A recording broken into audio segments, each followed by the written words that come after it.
Olá, meu irmão, tudo bem? Nessa família do Evangelho Eterno? Meus queridos, veja bem, nós vamos trazer aqui mais um estudo que é de extrema importância.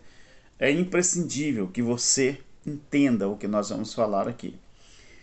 Dízimo, em primeira mão, em primeiro lugar, nós vamos falar aqui as características importantes sobre o dízimo. E é necessário você entender isso aqui à luz da Bíblia. Só para você não continuar a ser enganado por esse sistema que está caindo por terra, está caindo aos pedaços, mas eles insistem em costurar alguma coisa só para se manter. Em primeiro lugar, dízimo não se pagava, dízimo não se dava. O dízimo ele era devolvido. Dízimo você não dava e nem se pagava dízimo. O dízimo era devolver. Por que devolver? Nós não podemos dar algo, querido.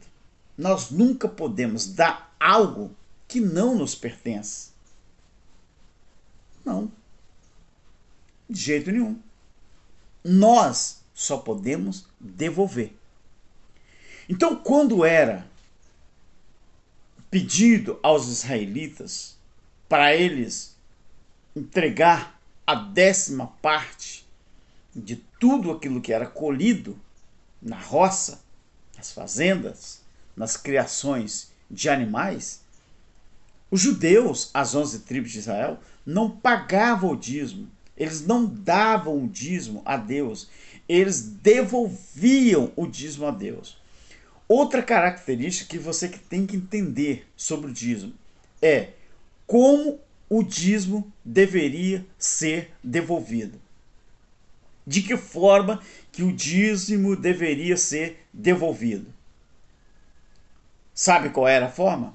O dízimo, ele necessitava ser devolvido imediatamente após o recebimento de seus rendimentos.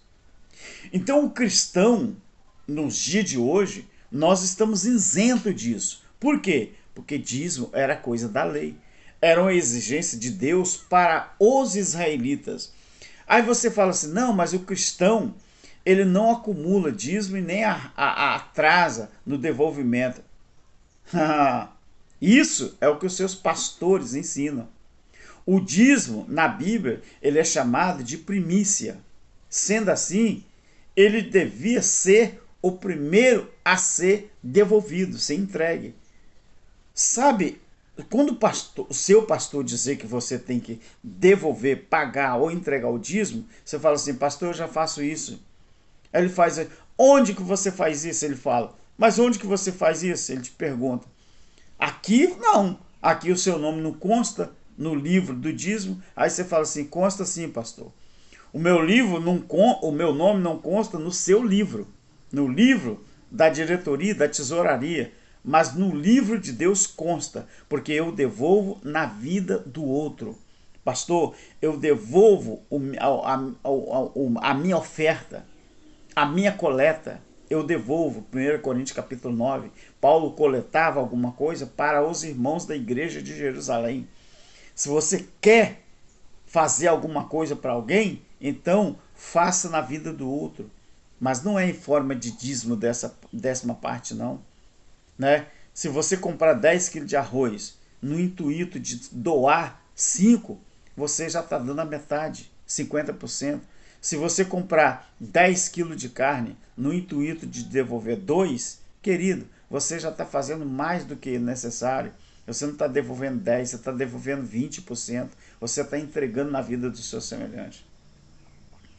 Agora, para você entender sobre o suposto devorador do ponto de vista bíblico, nós vamos falar uma coisa para você. Um dos assuntos mais complicados, não é, de se falar sem dúvida, hoje em dia, é sobre o dízimo. Um dos motivos é porque é algo que mexe no bolso dos outros. Não é?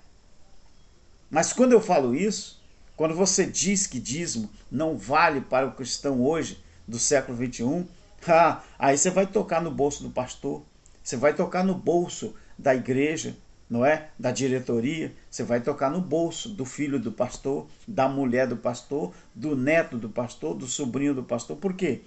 Porque a classe de baixo da pirâmide, ela sustenta a classe de cima.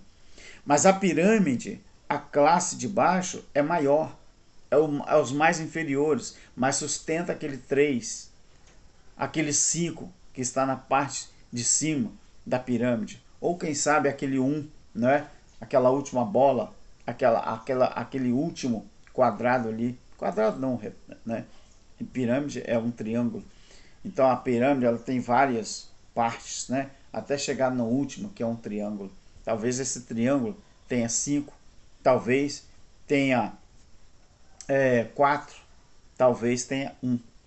Então, o dinheiro, querido, dinheiro hoje, que seria o dízimo que o pastor cobra dos obreiros, das pessoas, dos membros, hoje é um assunto muito delicado. Porque cada um tem que saber o que faz com o seu dinheiro, com aquilo que ele recebe. Então nós vamos falar aqui que esse suposto devorador, ele nunca foi devorador. Muitas pessoas usam o devorador para assustar os crentes e obrigam os crentes a darem o dízimo. Isso seria verdade, querido? Será que isso seria verdade? Quem era o devorador na Bíblia? O devorador era exatamente gafanhoto ou gafanhotos, singular e plural. Os gafanhotos na Bíblia, eles recebem vários nomes, cujo como gafanhotos, como migrador, como devorador, cadê minha Bíblia aqui, está aberta aqui, como devorador. Recebi o nome também de destruidor. Então o devorador, ele não é, nunca foi, nunca será um demônio, como muita gente tem ensinado. Muita gente que eu falo é o pastor com sua igreja e os membros, obreiros, professores de EBDs que estão submissos a esse mandatário mentiroso que se chama líder religioso ou cão guloso. Então nós vamos analisar dois textos aqui. Estou com minha Bíblia aberta aqui. Dois textos. Joel, capítulo 1, o versículo 14. E também Joel, o capítulo 2 e 25. Em Joel, capítulo 1, versículo 14, diz assim, ó: o que o gafanhoto cortador deixou, o gafanhoto peregrino comeu. O que o gafanhoto peregrino deixou, o gafanhoto devastador comeu. O que o gafanhoto devastador deixou, o gafanhoto devorador comeu. Você viu que aqui são fases desses gafanhotos? Quem seria o gafanhoto cortador? Aquele que chegava na roça, cortava tudo e jogava embaixo. Mas ele se alimentava.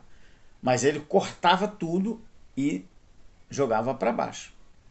Então o que esse gafanhoto cortador ele não comia, o que acontecia? O gafanhoto peregrino comeu. Quem era o gafanhoto peregrino? Era aquele gafanhoto que ele vinha por baixo, devorando o que estava por baixo. Qualquer coisa, da roça, da fazenda, da plantação. Mas esse gafanhoto peregrino, ele não devorava tudo, ele não comia tudo. Então ele deixava alguma coisa. Então o que o gafanhoto peregrino deixava, aí vinha o gafanhoto devastador, queridos. O devastador era aquele que fazia, sabe o quê?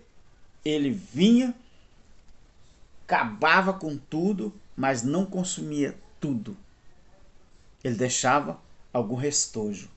Aí entrava a vez do gafanhoto devorador. Era assim. Cortador, peregrino, devastador e o destruidor. Agora você imagina como que era difícil um judeu plantar e manter a sua plantação. Se hoje em dia,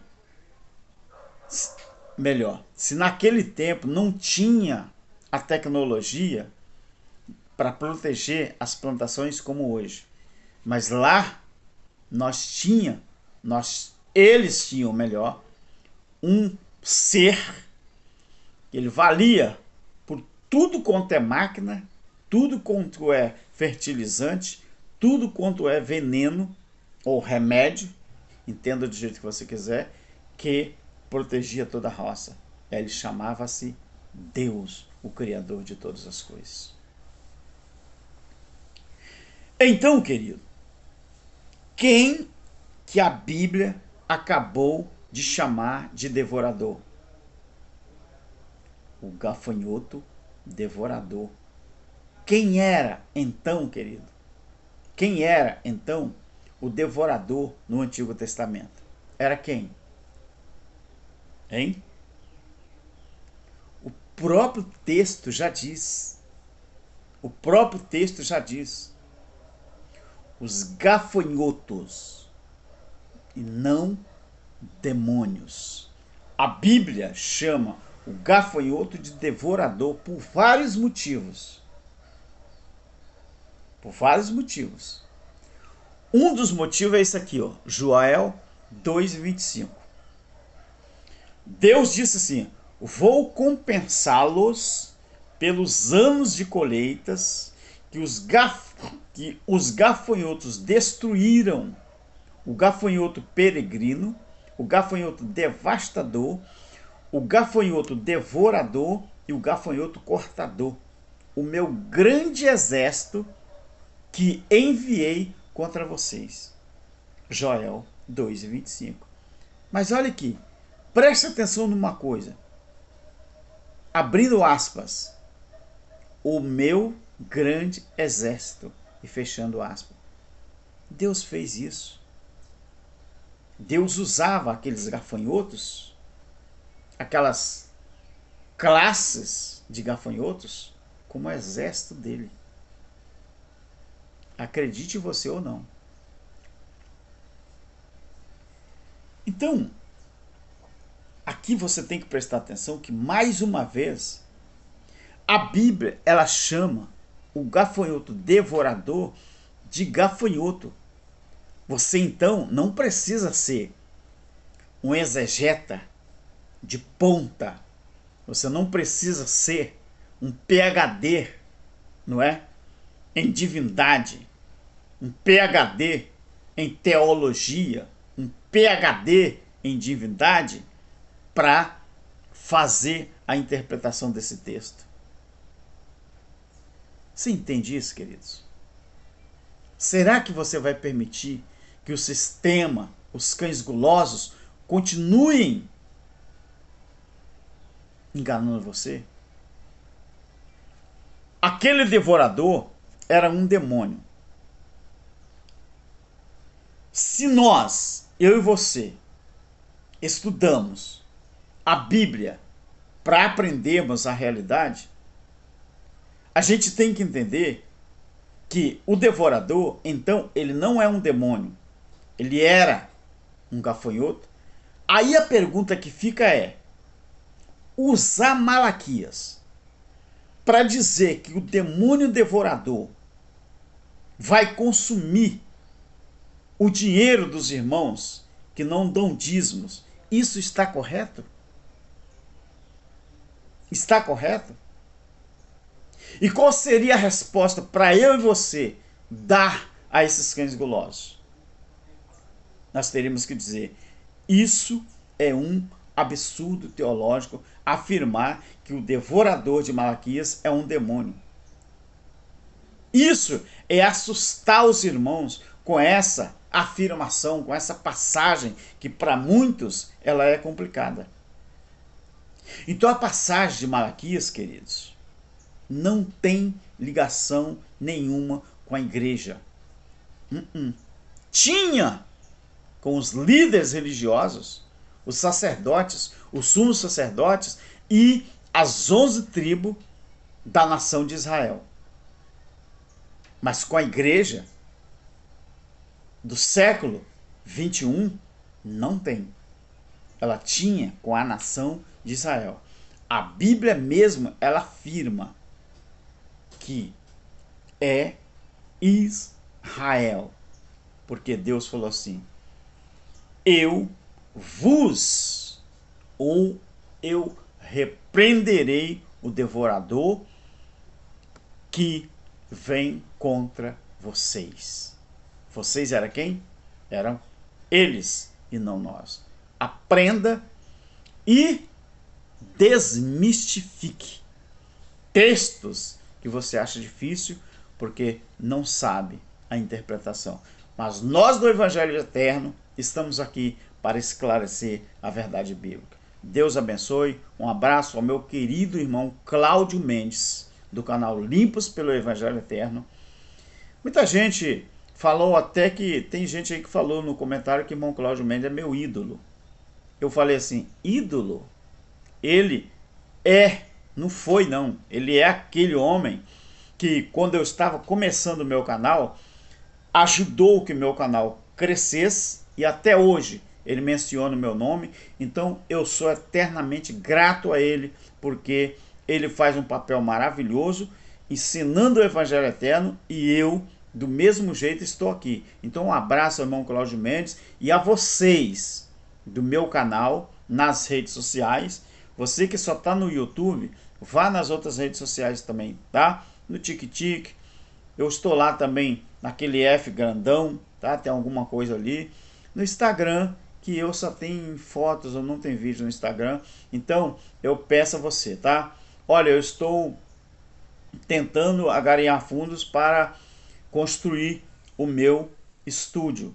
E na descrição do vídeo, se você puder ajudar, está lá uma forma de você ajudar. Mas não é dízimo, eu não estou adivinhando CPF de ninguém, não estou adivinhando certidão, não estou adivinhando carteira de identidade, carteira de motorista, não. Eu não faço isso, eu não sei. Negócio de profeta ou profetada, isso já acabou desde o primeiro século, tá bom?